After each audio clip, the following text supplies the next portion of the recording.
Dalane. Dalane. Got it. Whatever. Welcome. You are listening to Main Street Media. This is KMMU.org, and this is the Liberty Mom Show. Liberty Moms are the original secretaries of defense.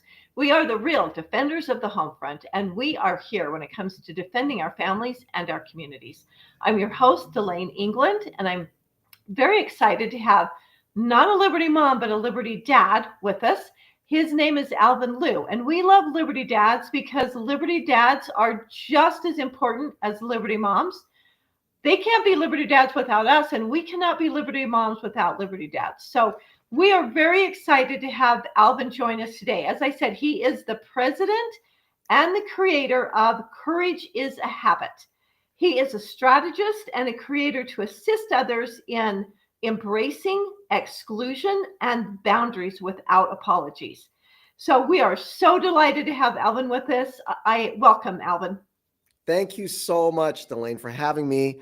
It's a pleasure to be on your show. I know we've talked about it for a little while, and we finally made it happen. We finally made it happen. And I've heard Alvin speak and before a couple of times, actually. And he is like, I love his energy. More important, which I think is really important because I love energy. I think the message is so important, especially in the world where we live right now. It's very divisive. There's a lot of, I don't like contention, but I do like, competing narratives I like to have a little contrary so that we can really be thinking things through. But I love the message because courage is, we often think, we say we're scared, we think we have fear or others have fear. But let me ask you this. Can you have courage without having fear? Is it possible to be courageous if you don't have fear? I don't think so, because I think those work hand in hand together, because fear, just like any emotion, it's an indication. And again, emotions are not real or not real. They're an indicator. They're an indicator. And so it doesn't mean that it's facts. This is what they teach kids in school. Your feelings are facts. Your feelings dominate everything. And this is where obviously my organization fights a lot against that, the mental health Trojan horse and the transgender ideology and things. But feelings are indicators. And so fear allows you to go, something might be wrong. Something might be wrong. So for parents, that's the fear of, hey, I'm sending my kids to this government public schools, government K through 12. And there's something wrong. And I fear that they're turning my kids against me, or they're, trying to convince my child they're born in the wrong body, or that America's oppressive. And if you're white, you're an oppressor. But what our opponents do is that they do everything they can using emotional blackmail, weaponizing empathy, false equivalency to suppress that fear, to suppress that urge for parents to stand up for their children. So is it possible to have courage without fear? Really, courage is really the idea that I don't care if the whole world doesn't agree with what I'm saying. I'm going to protect my children, regardless if I have 1,000 people standing behind me, or one person standing behind me, or no person standing behind me. And so really, courage is just really about managing your fear and putting it in the right place and saying, thank you, I appreciate it. You've alerted me to something that's wrong. Now I'm going to put you aside and I'm going to do what I need to do. Absolutely, because it isn't really courageous to do something that you're not overcoming, that you're not kind of afraid of. If you don't have fear, then what's courageous about your action? That's right. That's right. Courage is overcoming fear, that I might have a fear, but I am never going to let it control me, stand in the way of doing the right thing. So I love courage. Yeah, it's easy now. It's easy now to speak out against the transgender cult. Was it easy 5 years ago? Right. That's where it is. It's easy today to say, hey, I don't want men playing in women's sports. Like, you have to be an absolute ideologue and just a insane lunatic to say, I think a man should play in women's sports. So it should not take any courage to say, I don't want men in women's bathrooms and women's sports. And the fact that there are still some Americans who are afraid to say that, it's so beyond what I could possibly comprehend, because that actually doesn't take any courage at all to say that. Now, to say things like, there's no such thing as a trans child. It's just social. It's just a social contagion. It's child abuse. That you still take some courage to say. But again, it's like anything else. If you're speaking the truth, it should, after a while, it becomes a habit. And I can stand in front of a theater to say it. I can stand in front of a big stage, a small stage, or any live stream or anything, because it doesn't bother me, because it is true. There's no such thing as a trans child. It's all a social contagion. And as we know, truth does eliminate fear. There's no need to fear when you Nope. have the truth. Mm-hmm. But I'm from Utah, and we're considered a very conservative state. But we just passed a law this year in our legislature to make it so, because we had a situation which we've had many, but this one got taken and shared, and it became national attention, not just across the state of Utah, but where a young lady was dorming in a room, and she was, it was over the Christmas break. So she went into her place and she found that she was going to have new roommates. 2 of them were her really good friends. And this new one, she's like, well, I'm pretty sure that's a man. I'm pretty sure that's a guy dressed like a woman, but I'm pretty sure that's a guy. She called her mom, and her mom's like, no, they would never, the university would never do that to you. I'm sure you just need to look again. You need to check. She listened, and in spite of her fear, she listened to her inner core. She went and she looked again, and then she asked others. She confirmed this was indeed a biological man pretending to be a woman. And not only was he wanting to be her roommate, but he was the assistant.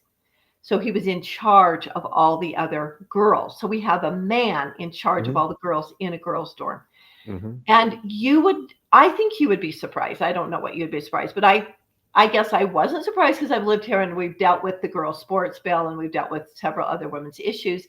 But I will say that going into the legislature, into the committee to testify in favor of a bill that would say only biological women can room in girls' dorms and only biological men can room in men's dorms, but the universities have to provide cohabitation or unisex or whatever they want to call it, that, if people want to choose in, they can, but they have to provide a girls only and a boys only, so that boys and girls, both boys, men and women, both have that.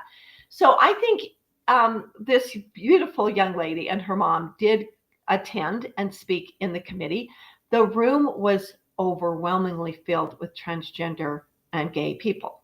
Cultists. And I will say, I do think for some people, it did take some courage to speak on this issue in front of so many that are also speaking, calling us names, telling us how inhumane, how we are erasing them as they are trying to erase women, and especially in women's sports. And so even there, I find it really is kind of amazing. It's incomprehensible that in this day and age, when we have biology and we know there's boys, there's girls, you can't change your sex. It's not even possible.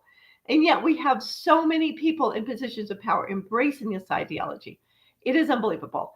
And so, yes, it shouldn't really take a lot of courage, Alvin, but I do think it does take some courage for some people to stand up and do it, because there is a lot of pushback. There is a lot of name calling, and it can be ugly. Well, there's a couple of things there. Am I surprised? No. In fact, I would be surprised if there wasn't. And we can talk about where the genesis of that comes from, and then what parents can do about it. The thing that courage is a habit. We provide tools and strategy for parents, but most importantly, we provide call to action, because people can complain all they want. They can share as many articles and texts and Facebook groups and Facebook posts and X posts, but if you don't actually stand up and physically take action, it doesn't matter. That's so right. I love that. It's so true. People can say, oh, thank you so much for what you're doing. I'm praying for you, but I can't speak up. I'm the silent majority. That doesn't fly anymore. That's nonsense. There's no silent majority. That's how we got here. Right. So let's start with let's work backwards a little bit. Let's start with the name calling and the pushback. You said there's there's a lot of pushback, and then we'll go backwards in terms of how they're able to fill the room, even in Utah. Right. right? Even in Utah, and that would shock a lot of people. So we have to, I want every parent, I want everyone listening to this that are just normal, kind-hearted Americans and patriots and parents and grandparents. We have to frame the pushback in a very narrow box. So I want you guys to tune out the name calling. I want you to tune out the raving flags and the t-shirts and the blue hairs and the you're killing me and you're killing us and you're erasing us and genocide. And I want you to tune all that out. Here is, I'm going to narrow down the core power of the transgender cult. They have two powers. They got two sources of power. Everything else is just theatrics. And these two powers cannot live without each other. So while they are two powers, they must work together. The first power is weaponizing your empathy, weaponizing your kindness. Mm-hmm. It only works because you are kind, good people. Yes. Yep. It doesn't work if you genuinely are not kind people. If you genuinely don't care about people, then it doesn't work on you. So this is one of those situations where it's a good and bad news. It's good news that you're good people. It's bad news that you're good people, because that means because your weakness is your strength. Right. And this is the balance of the universe. Something that's your strength when it's your loved ones becomes your weakness when you've got people who are using your empathy in bad faith. Well, they're trying to turn your strength of kindness, they're using it in a fraudulent manner. And right. Because as we were saying, truth is kind. Well, we haven't said it yet, but that's right. So what they do is they weaponize your empathy. Yes. And so good people will trip all over themselves when someone calls them like you're a bigot, you're transphobe, you're homophobe, you're racist. And so what happens is everybody's knee-jerk reaction is to defend that and say, no, it's not. Yeah. My best friend is black. My cousin is gay. People go through that rigmarole. And the moment you do that, you've lost. That's a good point. So what you have to do is everything that comes out of their mouth, the transgender cult, I'm going to call them transgender cultists, but what we call them at Courage is a Habit is really transgender child mutilation advocates. They're child mutilation advocates, or CMA for short, child mutilation advocates. So for this purpose, for this conversation, I'll call them CMA, but you can call them transgender cultists or whatnot, but we call them CMAs. Because at the end of the day, that's what they are. They want children to be mutilated. Yeah. Whether it takes them on that path eventually or not, it's still, they put them on that path. And so these CMAs, everything they say, it's full of manipulation, kind of like an abuser. Think of them as an abuser or a narcissist, like a spousal abuser, someone who beats their wife, someone who controls the abusers, right?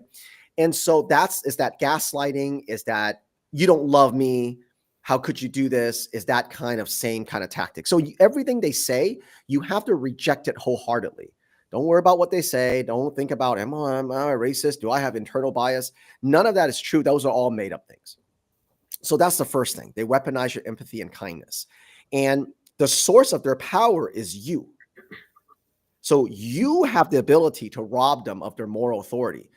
This is why one of the big strategy trainings that we do for parents is that we teach parents the psychological tactic to reject inclusion and embrace exclusion. Because we remind parents that good parenting has always been about exclusion. Absolutely. Not inclusion. Mm-hmm. And so that's empathy and weaponizing your empathy, and that inclusion really is that same core power. So I'm going to give everybody something that you're never going to forget, because I'm going to use your own life to remind you of what good parenting is. So I want everybody, and obviously you included, I want you to think about when you brought your firstborn home for the first time, your firstborn. So you have 5 kids, think about your firstborn. You can think about all 5 kids if you have 5 kids or 4 kids, but I really want you to think about that firstborn, because that first one, you have no experience, and you're just like, I can't believe they're letting me bring this baby home. So I want you to think, and I'm going to talk to the mothers here. I want you to remember when you brought your baby home for the first time from the hospital, and now you're in the baby's room, you're holding him or her. Here's my question for you. How many people did you let hold your baby? Some of you go, well, maybe my mother, maybe my husband, and that's about it, right? Maybe my mother-in-law.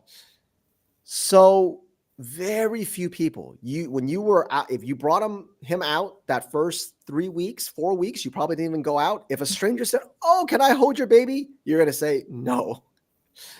Now, I didn't even let the nurses hold my baby. You didn't let the nurses hold your baby. I didn't let them take my baby away. I said, nope, I'm taking my baby. I'm keeping my baby. I never let them take him. Like, my baby's not going out of my hands or out of my sight. Yes. I definitely let my husband hold my baby, of course. But some people are like, nurses. Some wives are like, I don't know. He seems kind of all thumbs, you know. I don't know if you know what you're doing. He's don't hold him like this, right? And so you got to cradle the neck, right? And so now once your boy, I'm going to say boy, but obviously girls as well. Once your son started crawling around, even in your son's own house, he was excluded from about 85% of the house. He couldn't go to your garage, your kitchen, your bathroom, your den. He couldn't go outside. He was only relegated to the little, maybe the area where you section off where he can crawl around a little bit, his playpen, and then his crib. When your child got to be an age where he can maybe watch some TV, where he might be watching some, educational ABC videos and things, you curated. He could watch like 3 things. There's 3 things he could watch, right? And then when he got a little bit older, maybe he had like 2 or 3 favorite shows that he would watch over and over again. Mm-hmm. Then when he got a little bit older, hopefully, you would curate his friends. You didn't let him be friends with the town drunk or a few doors down where you're like, man, that guy's always been kind of shady. I'm not going to let him ride his bike down there, right? Over and over and over again, in every single milestone of parenting, exclusion has always been your go-to. So now all of a sudden, you bring your child, this boy, to a building that says school. Right. It's a government facility paid for by your tax dollars, and you let government employees point a finger at your face and say, what's the matter? Don't you want inclusion? What's the matter? Are you a bigot? Don't you want inclusion? And the answer should be no, I don't. Because good parenting has always been about exclusion. It's like, you want to exclude? You should say, yeah, I have been excluding everything and everybody since the day he was born. And I will continue to do that until I feel he has a maturity to start including things at my timetable. That should have been the answer. But because everybody's kind, they weaponize your empathy, and you go, no, I want inclusion. I love inclusion, even though nothing about parenting up to that point has been about inclusion. So what happened there? That's called weaponizing your empathy and your kindness. So I want everyone to remember this, and I'll move to the second power, which very much connects with this. Empathy should only be reserved. And again, this is a fairly general rule of thumb. It doesn't mean it's 100%. But if you keep this in mind, you'll be good. Empathy and compassion, let's say, should only be reserved for people that you love and the people that love you back. If you fairly keep that line of empathy to that boundary, it's very difficult to weaponize your empathy. And especially you teach your children this. It's like you have empathy for the people that you love and the people that love you back. Once you kind of narrow it down to that very small exclusive circle, it's harder to weaponize. Like, well, don't you have empathy for that mentally ill man in a dress? Don't you have empathy for all these other people who are not white? What about the brown people that came over the border illegally? Your empathy can be weaponized endlessly if you don't draw a very tight boundary around it. Again, it may not be 100%. It doesn't mean that you, like, if my neighbor 2 doors down, if his house burned down, of course I'm going to have empathy for him. I'm going to do everything I can to help him. Do I love him? And does he love me? Well, no. I mean, he's a neighbor 2 doors down kind of thing, right? But by and large, if you keep that rule of thumb, empathy and kindness should be reserved for people you love and the people that love you back. That should keep your mind a little bit fairly clean. Okay, I need to process that with you because I feel like, okay, as a Christian, I feel like our Christian values which I don't want them to weaponize this against me, but I feel like my Christian values, I can have empathy for people that I don't know and that I love them because they're humans. They're Right. children of God. They're, Right. my fellow beings. Right. I can definitely have compassion on them because my heart thinks, oh, but it could be me. That could have happened. What would I want if that were me? If, Right. my husband broke his neck when we were in California, Right. and he was a quadriplegic. He was in the hospital. And this family, complete and total strangers, invited me because I was sleeping on the chair in the hospital room because I didn't want to leave him. They invited me into their home, welcomed me in. Total stranger. They had complete compassion, and I would consider empathy, even though they had never been. But anyway, they had compassion. So I think I can have. This is where I want to be educated by you. I feel like I can have compassion on other people and not get sucked in. I feel like I can have feelings of love and compassion and maybe even feel sorry for them, or at least feel for them, feel feelings of compassion without, and still keep my boundaries. Is that possible? Yes and no. And so this brings me, this is a great, now we didn't plan this, by the way. No, we totally We didn't. didn't plan this, but I'm glad you brought this up because that brings me to the second power. Okay. And the second power, and it works hand in glove with the first one, which is weaponizing your empathy and kindness, is language contamination. Okay. And here's the best way to understand language contamination is they use your vocabulary, but not your dictionary. So when you talk about compassion, you think about that wonderful couple that invited you to stay with them, even though you were a stranger, because they didn't want you to sleep on a hospital room when your husband had that horrible accident. So that's how you define compassion. But when the CMAs define compassion and empathy, they use your vocabulary, but not your dictionary. What they mean is they teach your daughters to have empathy for the man that comes into the bathroom, and now she has to feel empathy for him. Now she's the one that's the abuser. She's the one that's the bully.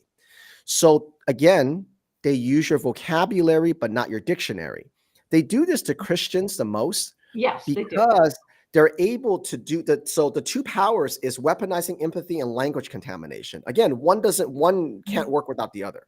Right. And so when they're able to combine the two powers, weaponizing your empathy and then using language contamination, they can take you by the nose, especially when you have these Christian values that you lead with empathy and you lead with kindness. Then they lead you by the nose, and then you find yourself tripping all over yourself, quoting Bible verses, telling stories. Meanwhile, they're pushing bills like the one they do in Utah, and you're too busy defending yourself and your Christian values. And then it's a completely unfair fight. So remember I told you, empathy is, is reserved for people you love and the people who love you back. And then you go, but what about Christians that feel this way about people who are suffering? So I want you to remember this. Language contamination is to use your vocabulary, but not your dictionary. And then I want you to ask yourself this question. So I want you to think about, okay, language contamination. When they say empathy is not the same definition. They're using my vocabulary, but not my dictionary. But in addition, I want you to ask yourself this one question. Anytime someone comes to you and say, that family invited you into their home when you were sleeping on a hard chair in a hospital, you were a stranger. What difference does it make when we invite brown people through the borders because they got nowhere to go either? Isn't that Christ-like? So here's the question I want everyone to use. Ask yourself, through whose lens? Okay. Absolutely. Now, I'm going to give you an example that I hope everybody can remember. So once in a while, you will have a serial killer that really makes news because he's, killed 5 or 6, 7 people, broken their house, really scary nightmare stuff. And now the FBI and the police are looking for them, and everybody's on edge. And then they finally catch this guy, maybe after like a 6 month or a year looking for him. They finally catch up to him. Now, you'll notice that when they catch this guy, normal people don't go, that guy was a great goal setter. No one says that, even though Isn't goal setting good? You and I, we teach our children, our grandchildren, right? Or you want students to understand goal setting, short-term goals, midterm goals, long-term goals. That's how we become successful. Right. But this serial killer, he had a goal too. Unfortunately, he probably exceeded his goal, which makes him a serial killer horrifically. But we don't say he was a good goal setter. We don't say he was tenacious. He stalked his prey, never took no for an answer. He had grit. He was resilient. We don't say he was so resilient, he was able to live off the grid. He was charming. He was able to get people to invite him to his home so he's not using a credit card to stay anywhere so the police couldn't find him. He was so engaging and charming. He got people to buy him food so that, again, the police couldn't track him. He was able to be on the run for, almost a manhunt for almost a year. So we don't assign goal setting, resilience, grit, charm. We don't assign those things to a serial killer because we're not insane people. But if you strip away the murder of human beings, he did have those traits. Mm-hmm. But those traits through the lens of a serial killer is awful. Through the lens of someone trying to build a business, trying to go to school, pay for their school at the same time, raise a family, move and try to support each other. Those skills are great. But through the lens of a serial killer, they're not great.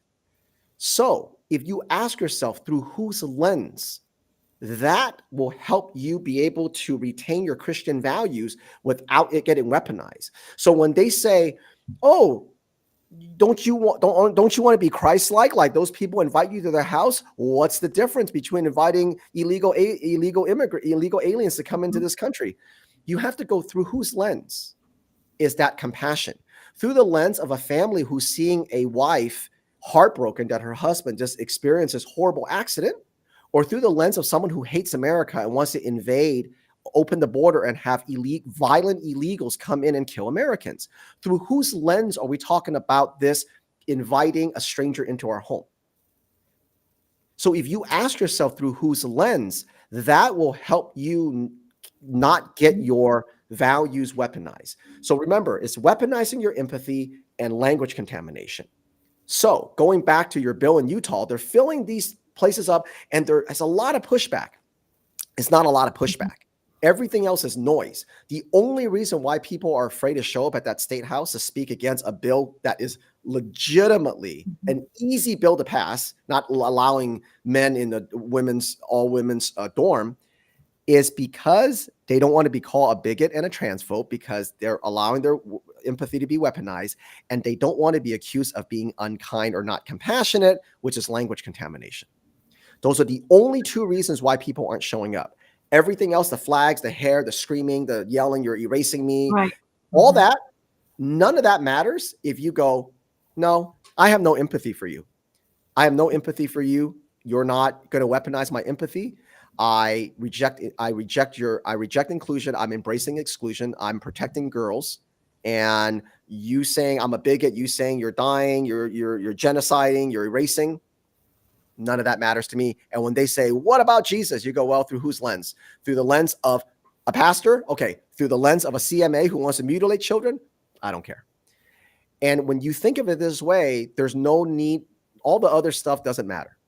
It doesn't matter. And those are the two things that we really try to drive in the parents. Because if you don't get those two things right, all the tools in the world that we make, or all the white paper, or all the podcasts that you listen to won't matter, because the moment you try to step up, if they can weaponize your empathy and they can use language contamination, especially if you're a Christian, they will beat you every day of the week. And you have to be able to understand those two core power. Once you rob them of your empathy, when you embrace exclusion and you practice indifference, you're like, "I really don't care what happens to you. I'm only here to protect the girls."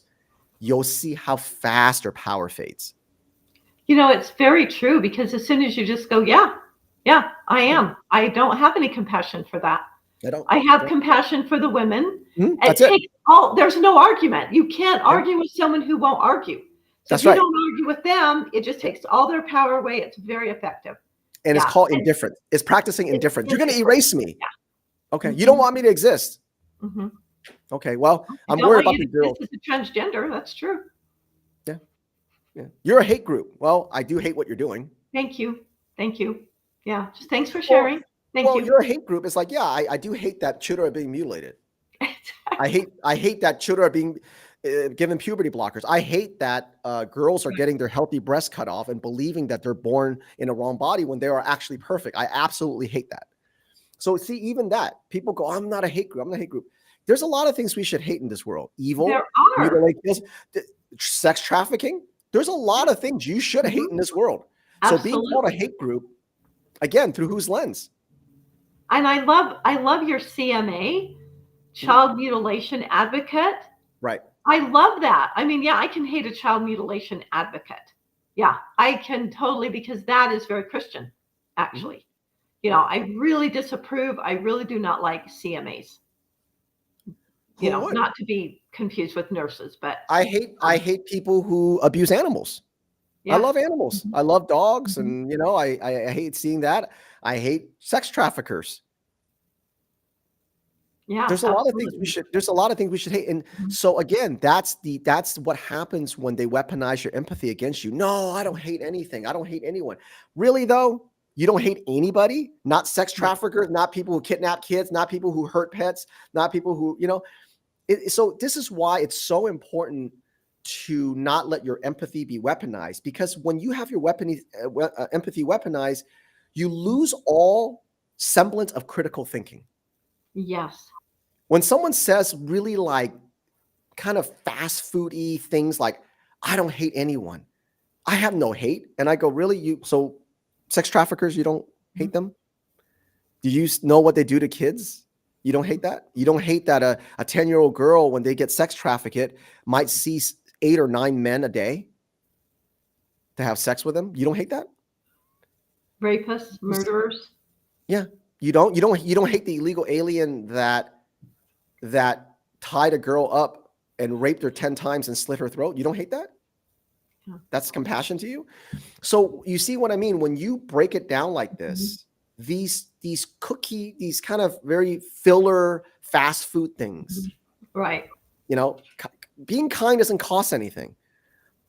Really? It doesn't cost anything to be kind. So now you invite men into women's sports and locker rooms, and girls who wake up at 3 a.m. and sacrifice their childhood when all their friends are, sleeping in, and now they're competing at a collegiate level, and then their record gets blown away.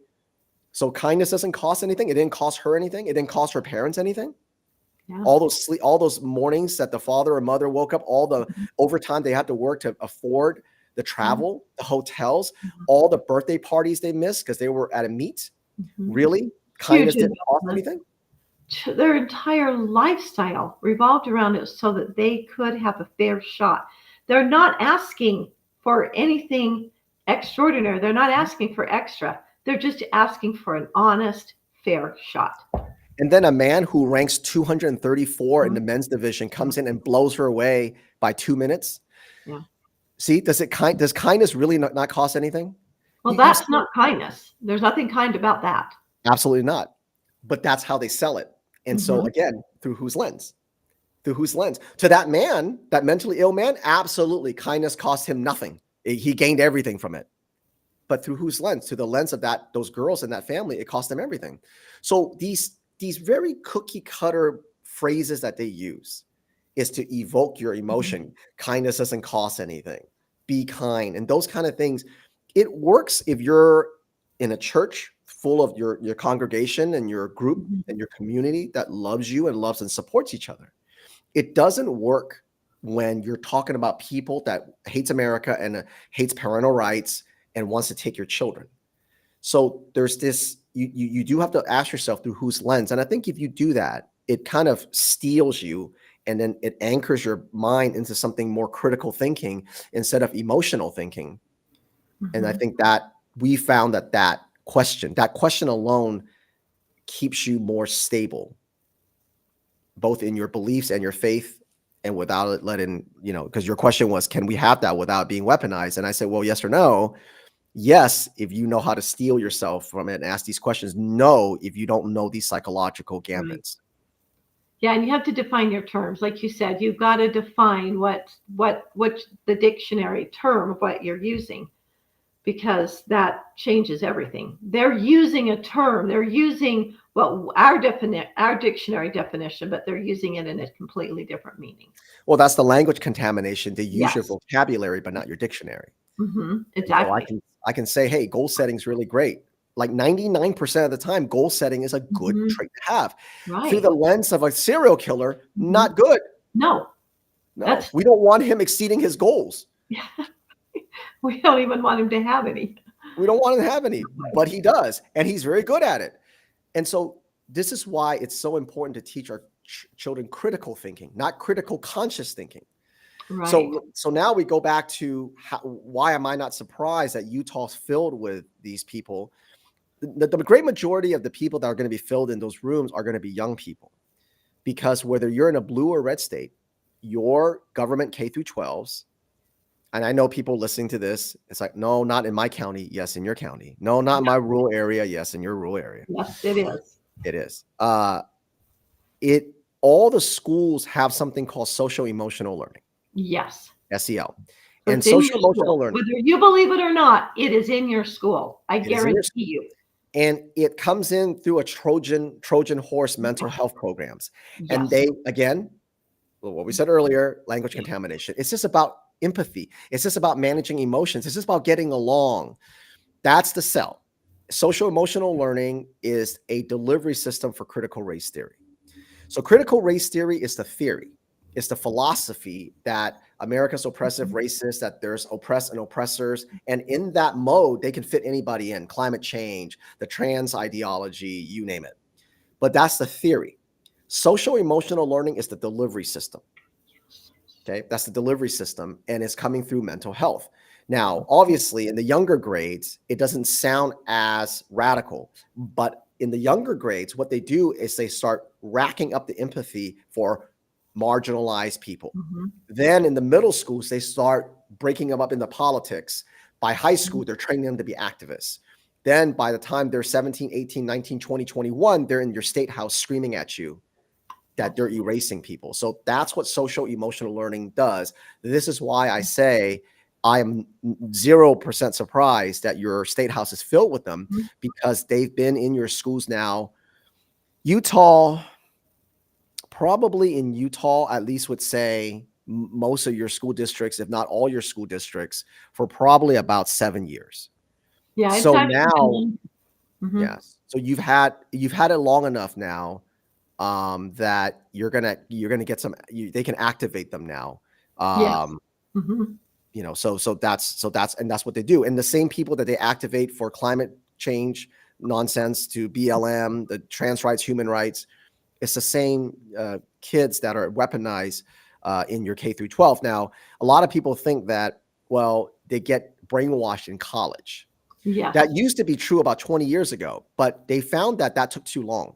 Because when you get to college, you do lose a lot of adult, because their brains are a little bit more developed, even though it's not fully developed until about 25. But you know, a lot of kids have a good head on their shoulders, and they're in college for you know, career reasons and things. And so what they did was they said, you know what, we got to drop that. We got to start it earlier. We got to start it when they're really malleable, kindergarten, first grade, second grade. So now I say, no, your kids are not getting indoctrinated in college. They're getting activated in college. So don't confuse the fact. They're getting activated in college. They're getting indoctrinated in K through 12, and then they're just getting activated and refined and jacked up in college, because you know, it's really hard to get a 14, 15-year-old to go march, because they're still a child. They can't drive. The parents got to drive them. But once they get to that 18, 19, 20, 21, now you can really activate them physically. And so K through 12 is where all the indoctrination really happens today. And so I want everyone to understand that the biggest drivers of the transgender cult in your K through 12 are school counselors. That's so true. It's so true, Alvin. The school counselors are pushing this so much. And I'm sure there's exceptions. So I hate to throw everybody in the same basket, but they are taught, trained, and educated to push this. I'm going to make a mention about not everyone. So when we say school counselors, it's the system of the American School Counselor Association.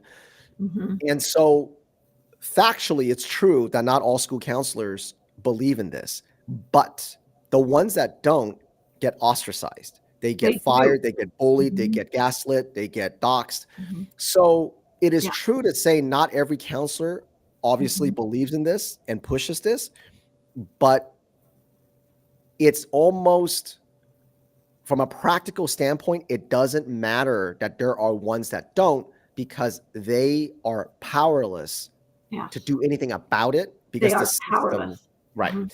So when we say school counselors, we just say it's the system that trains them. And yeah, there are obviously ones that don't believe it, but by and large, like there was one counselor in out of actually there's been a few stories where they got fired and then they sued the school and they won the lawsuit. Some of them lose, some Right. of them win, but Right.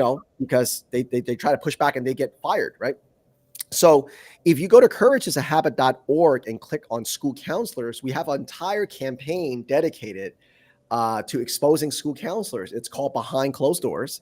And I do encourage everyone listening to this show to go to courageisahabit.org, click on school counselors, and we've infiltrated their annual conferences, their webinars, seminars, training, PowerPoints, videos. We've infiltrated all of it to show you, so you don't take our word for it. Wow. You listen for yourself to see how they're being trained and what they tell each other, and you make your own judgment. So we've done a ton of work to infiltrate these things. We go to their conferences, like I said, we attend all their webinars and things, and we wanted to do it so that nobody can tell you, oh, Mhm. it's right wing, it's lying, conspiracy Mhm. theory.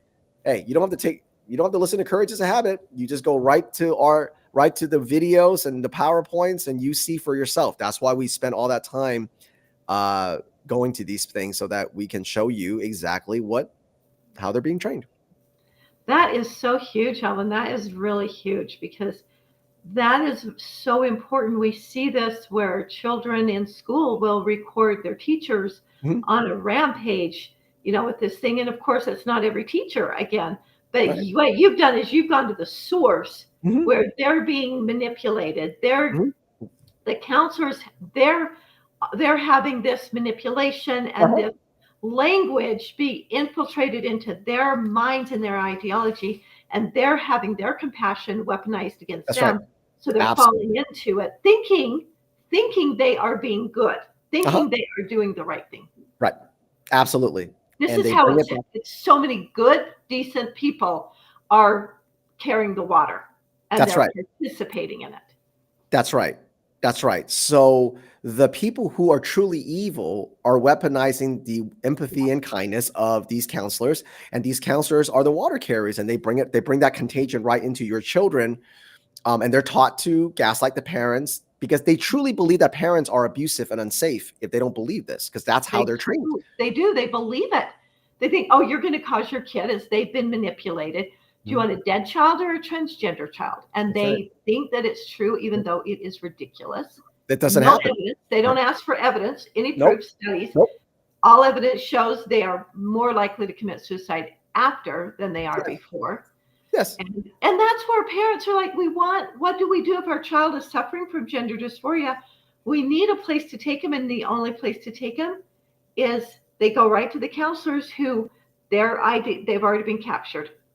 That's right. Yeah, So yeah, there's no such thing as a trans child, like I said earlier. there's So not. your child is not that if you're a Mhm. parent, we always say if you can remove your kids from the K through 12 public school system, do so. Do everything in your power to do so. We understand that every family is different, every circumstance is different, and it's easier said than done. Even in the best of financial circumstances, it's easier said than done. So certainly, we understand that, but we do encourage, if at all possible, whatever you have to do to pull them from government K through 12 and homeschool or partially homeschool them or in some way, it will be the single best investment you ever make. Because when your children is young and they're malleable like that, once they brainwash your kids, you really don't get them back. I mean, that's It the is fact of so it. hard, isn't it? It's very Because hard to come back. You're right. because their system is not random. It's not just Right. a bunch of blue hair teacher running around mouthing off. It is a very highly funded brainwashing system. So this isn't they're not just randomly hoping your child is going to get brainwashed. It is a systemically very well thought out, very well run machine to move your children through this critical consciousness until they go, Mom and Dad, you're a racist bigot and I hate you. And so this isn't something where you can just spend a couple of hours a day with them over the dinner table and hope that you can talk them out of the things that they learn, because the system of brainwashing through the school counselors and mental health and all the data collection, and just, it's like fish in water. You can't get away from water when you're a fish. It's all around you. And that's what that is. Yeah. So the fish doesn't know they're wet. There's no such thing as a wet fish. Don't go, oh, we're wet. What do you mean you're wet? They don't know anything else. They don't know anything else. And that's what it is when your child walks through a K through 12 system. It's not a class, a crazy teacher, a school counselor, a book. It's think fish in water. Mm-hmm. Fish don't go around going, I'm wet. Right. So it is, Alvin, it is the system. It is the system. And this has been coming down for at least 15 years that I know of, that I've been very involved for 20 years. And we have seen this system has just gotten bigger and stronger and holding. So even getting rid of the Department of Education, which I am super excited about, I'm totally in favor of it, it will not solve the problem, because this system has already taken hold in every local school district, and it has in every school, because the system is set up and they have to comply. If they don't comply, they aren't there. They're no longer there. So you're absolutely, it's just that we notice the random things that end up coming out, and parents, because they want to believe that it's rare. So, well, that's just anecdotal. That's isolated, right? It's an isolated incident where it is in the system. It isn't the people. The system is, well, dare I say pure evil, but the system is what is corrupted. That's right. The people the school, from the teachers union, school counselors, principal associations, superintendent associations, school board associations, every association that makes up the equal system of a government K through 12 is like this. Is radical, is woke, is anti-American, anti-white, anti-family, anti-parental rights. Every system's like this. Social workers, school counselors, every single system. There is not a single system that makes up the government K through 12 system that isn't, or a single entity that makes up the system that isn't about equity and white privilege and trans this and trans that. Diversity. They're all like it. Diversity, all of it. Yeah. All of it.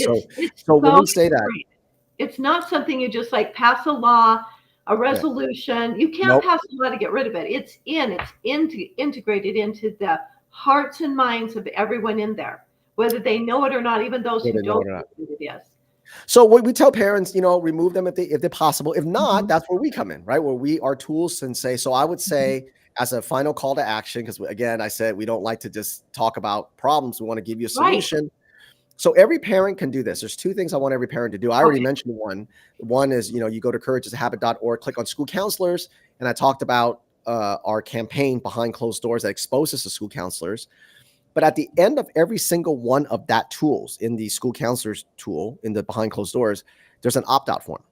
I want every single parent to fill out one opt-out form per child. So if you have 3 children, so fill out 3. And I want you to turn it in come Monday. Okay. So depending on when you release the episode, it could be Tuesday, whatever. But I want you to go and I want you to turn it in and say, my child should have no contact, formal or informal, with any mental health professionals in the school. 0. Because all the mental health professionals are meant to do this. And the ones that aren't. That is the best advice, because it's happening so much. And that counselors are acting as mental health professionals. Many teachers are. It is so infiltrated. That is great advice. It's just basically putting it in writing. My child cannot have any mental health, which is absolutely the proper role, because the role of the educator is to educate. That's right. Not to be the mental health provider or even advocate for the child. That is a parental right and a parental responsibility. The more the schools do it, the more they do it, and the less parents feel empowered to make these decisions. That's I love that advice. And then the second thing, any mental health, So fill out the opt-out form. Is written by an attorney. So we want you to use it every year and share it to other parents. I want everybody listening to this to share it with other parents and fill it in so that your schools get flooded with these opt-out forms so Yes. that they know parents are waking up. Yes. Then the second thing I want everyone to do is, again, you go to courageisahabit.org, and I want you to click on SEL surveys, social emotional learning surveys.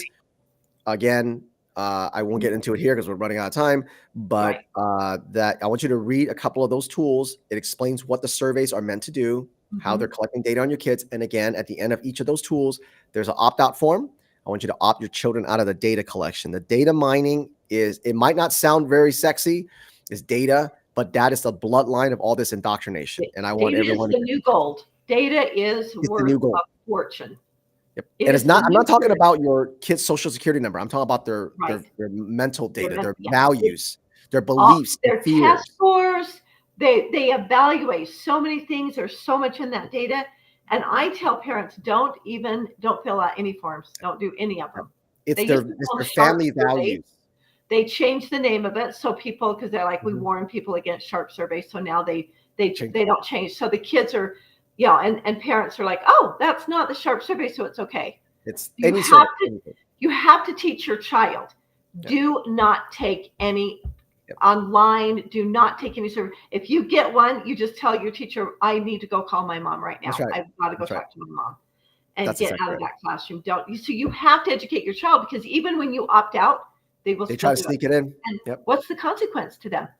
Nothing. If there's no consequence for breaking that law. In Utah, it's against the law, but there's no consequence to it. And they go, oh, sorry, but the damage is done. You can't untake the test. You can't undo in your child's mind. You can't undo it. That's the thing. So the parents, there's when Trump won, I know there was a lot of like, Trump will fix it. Trump will fix it. And that was the biggest, for me, that was the biggest downside of President Trump winning, because I knew we would hear a lot of that. And so I want everyone to stop saying President Trump will fix it. Instead, I want everyone to say and think, President Trump is giving us the tools to fix it. Absolutely. Now I can fix it. Now I can go do something about it. Now I am in a position that I can act and do something about it. So use his executive orders, use his dear colleague letters. I will send you this link when we're done here.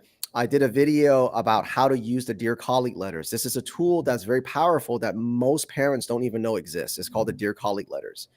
And up until this point, we really couldn't use it. But now with the, Trump's administration taking over, we can. And I did a whole video on how to use that. And so these are the tools that his presidency has provided us. But if you say, thank God he was elected, President Trump will fix it, thank God, then you are making the same mistake that's hands off, very apathetic, I'm going to wait for someone else to save us attitude that got us here in the first place. And so I like to see people have more courage. I like to see people be more aggressive and more hands-on. And liberty is not a spectator sport. And I want everyone to remember that. Love it. That is such good advice. And I love that you have all those tools right there on your website. I'm going to have to do a lot better job, because I've been on your website and I didn't find that. So I can see I need to do a better job searching around there, because this is so amazing that you have all these tools. Yeah.